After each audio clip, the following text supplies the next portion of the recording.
आज की कहानी है महाभारत के ऐसे पात्र की जिसको निरंतर किसी भी परिस्थिति में सीखने की लालसा, त्याग, समर्पण, वीरता और कभी न हार मानने वाले महानतम व्यक्तित्व के रूप में सदियों से याद किया जाता है। तो जानते हैं उस महान व्यक्तित्व एकलव्य के बारे में जिसके संपूर्ण जीवन में उसके साथ अनेक बार छल किया गया, यहाँ तक कि एकलव्य की मृत्यु भी छल से की गई थी। कौन था एकलव्य? एकलव्य निषाद राजा हिरण्यधनु और माता सुलेखा के पुत्र थे। परंतु हरिवंश पुराण में एकलव्य के जन्म पर और भी तथ्य सामने आता है कि एकलव्य श्री कृष्ण के चाचा के पुत्र थे, जिसके जन्म के दौरान ब्राह्मणों के अनुसार एकलव्य के कुंडली में दोष होने के कारण श्री कृष्ण के कहने पर एकलव्य को श्रृंगवेरपुर के निषाद राजा हिरण्यधनु को सौंप दिया गया था। एकलव्य का बचपन का नाम अभिद्युम्न था, जिसे अभय नाम से भी पुकारा जाता था। एकलव्य के पिता हिरण्यधनु श्रृंगवेरपुर के कुशल शक्तिशाली निषाद राजा थे, जिनके राज्य के सभी प्रजा सुखद तरीके से रहते थे। हिरण्यधनु बेहद शक्तिशाली राजा था। यही कारण था कि श्रृंगवेरपुर की सीमा मगध, मथुरा और हस्तिनापुर जैसे राज्य की सीमा तक फैला हुआ था।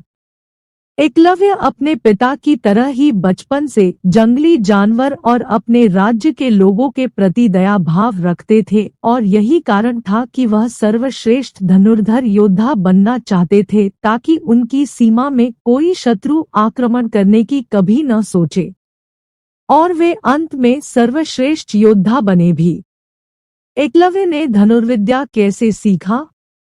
एकलव्य ने अपनी प्रारंभिक शिक्षा निषाद राज्य के गुरुकुल से ही प्राप्त की थी, जिसके बाद धनुर्विद्या के सर्वश्रेष्ठ योद्धा बनने की चाह में वे गुरुद्रोण के शिष्य बनने के लिए हस्तिनापुर गए।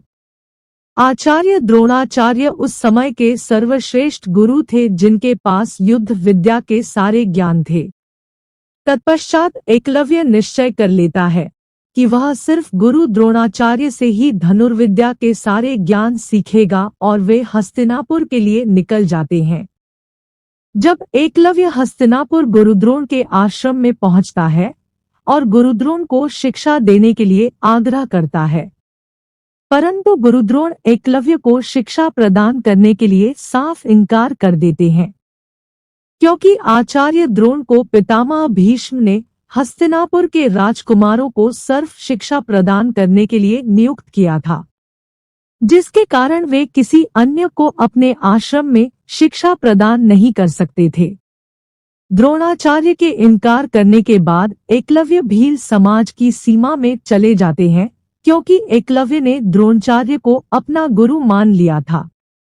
इसीलिए वे धनुर्विद्या का ज्ञान प्राप्त किए बिना अपने राज्य नहीं जाना चाहते थे, और जंगल में गुरुद्रोण के मिट्टी की मूर्त बनाकर उसके सामने अकेले धनुर्विद्या के सारे गुण सीखते रहे, और वर्षों की तपस्या एवं प्रयासों के बाद एकलव्य धनुर्विद्या में निपुण हो गया था।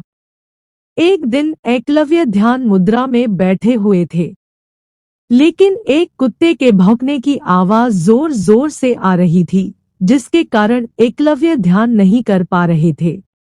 तब एकलव्य ने अपना धनुष बाण उठाया और शब्द भेदी बाण चला देते हैं, जिससे कुत्ते का आवाज आना तुरंत बंद हो जाता है। वह कुत्ता किसी और का नहीं बल्कि पांडवों का होता है।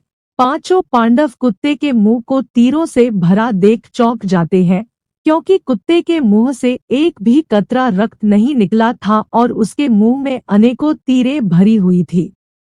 कुछ समय बाद एकलव्य पांडवों के समक्ष जाता है, और एकलव्य को देख अर्जुन क्रोध में आ जाता है और एकलव्य से युद्ध करने को आतुर हो जाता है, परंतु धर्मराज युधिष्ठिर अर्जुन को समझा लेते हैं और एकलव्य को अपना परिचय देने को कहते हैं।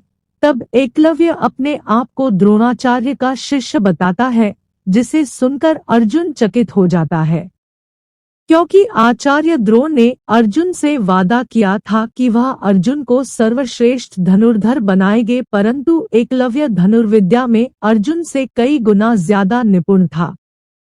क्या कारण था एकलव्य का अंगूठा काटा गया?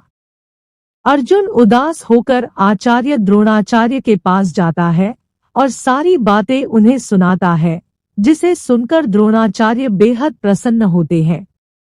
परंतु द्रोणाचार्य को यह भय भी था कि एकलव्य उनके प्रिय शिष्य अर्जुन से धनुर्विद्या में अधिक निपुण है और उनके द्वारा किए गए अर्जुन को सर्वश्रेष्ठ धनुर्धर बनाने का कर्तव्य के असफल होने की छवि नजर आ रही थी।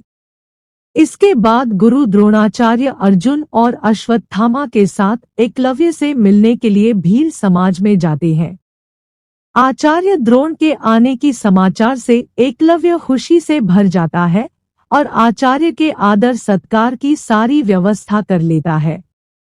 जब आचार्य एकलव्य के पास पहुंचते हैं तो सभी का एकलव्य प्रेम पूर्वक स्वागत करता है और आचार्य द्रोण को अपने धनुर्विद्या का परिचय कराते हैं, जिसे देखकर आचार्य द्रोण एकलव्य से बेहद प्रभावित होते हैं।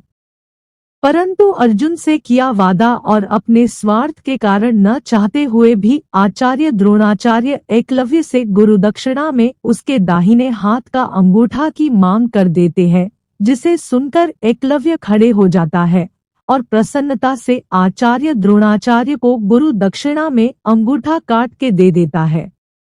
एकलव्य का वध किसने किया? अंगूठा के कट जाने के बाद भी एकलव्य के युद्ध कुशलता में तनिक भी कमी नहीं आई थी और वह अपने राज्य श्रृंगवेरपुर लौट जाता है, जिससे उपरांत वह अपने पिता के बाद श्रृंगवेरपुर राज्य का राजा बन जाता है। उसी समय के दौरान जरासंध और श्री कृष्ण के बीच बैर चल रहा होता है, जिसमें जरासंध युद्ध में एकलव्य को सहायता का अनुग्रह करता है।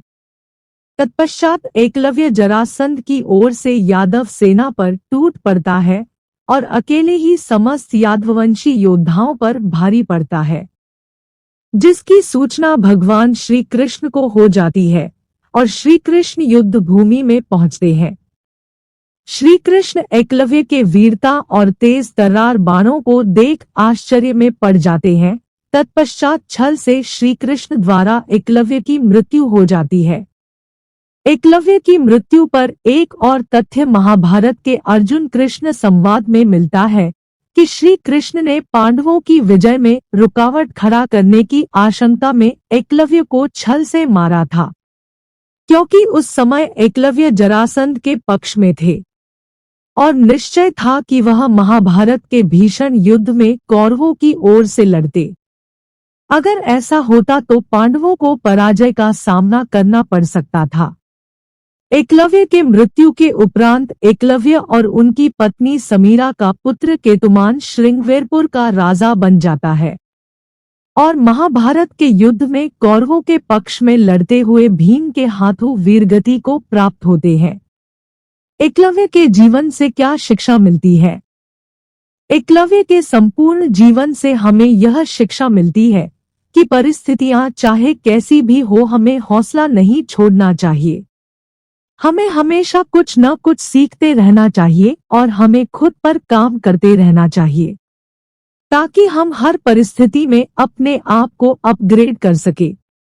एकलव्य के जीवन में अनेकों परीक्षाएं आई, परंतु वे घबराए नहीं, जिसकी वजह से ही वे इतिहास में अपनी अलग ही पहचान बना पाए और वे सदा लोगों की दिलों में याद रहते हैं। धन्यवाद।